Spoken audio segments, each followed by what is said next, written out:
Hi, I'm Coach Nashi Watanabe, Head Coach of Watanabe Riding Development. So dito tayo ngayon sa Batangas Racing Circuit para sa 3rd Motor Trade Track Day with Kawasaki.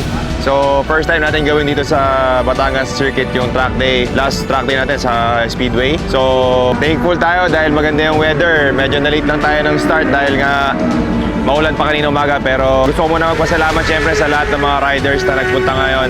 I think nasa 100 riders tayo. So what more kung hindi pa umuulan, kung maganda pa yung weather kahapon or kanina umaga, di ba? So safety riding gears, check din namin bago kayo pumasok ng track. But as a rider, make sure nyo lang din na nakalock na yung mga helmet nyo, zipper, okay? Para hindi rin tayo masyado matagalan bago pumasok ng racetrack. Racetrack natin yun is 3.7 kilometers yung overall length. Okay, so up and down yung elevation dito sa BRC sa mga first timer. So medyo bumpy yung track na to. Track entry, magpapasok tayo ng racetrack. Do not cross yung white line na nasa left side. Okay? So prepare lang tayo 10 minutes ahead ng sa category nyo. So 5 minutes. I suggest na mag-line up na kayo kung tinatawag na yung category na papasok.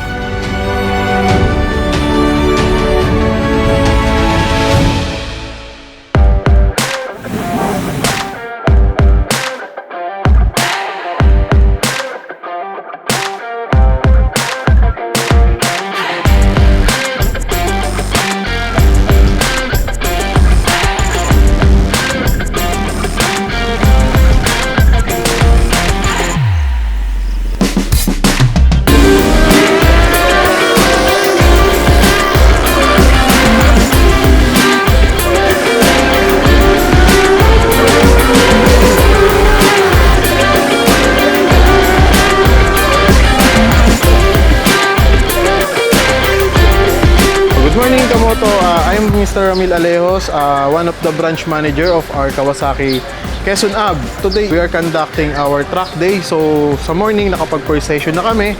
Pinagbigyan tayo na makagamit ng racetrack. By afternoon, balik ulit tayo sa ating third session. We endorse the 3rd Motor Trade and Kawasaki Leisure Bikes Track Day here at Batangas Racing Circuit.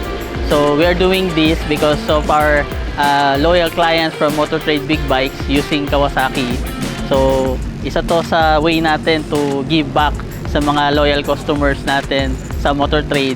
Asahan nyo ng Motor Trade Big Bikes from Quezon Ab, Muñoz, Alabang, and Naga is servicing superb in terms of Kawasaki Big Bikes. Dahil sa Motor Trade, ang Big Bikes ay mas madali dito. Thank you.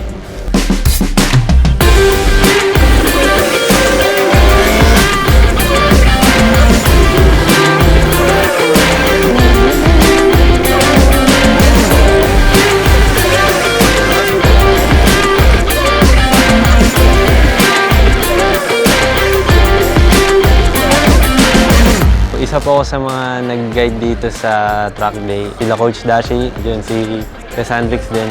Hopefully natuto sila and yun, nag-enjoy din.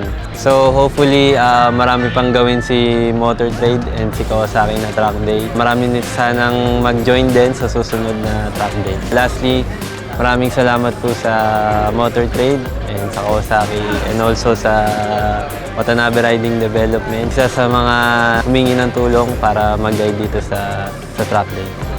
So maraming salamat ulit sa mga riders and sa mga sponsors natin at sa lahat ng sumusuporta sa Motor Trade, Kawasaki, sa event natin ngayon, sa crew, sa mga marshals, sa media.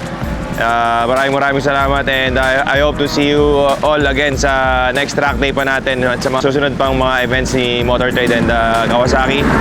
And yun, lahat ng riders nag-enjoy and lahat safe and see you next track day.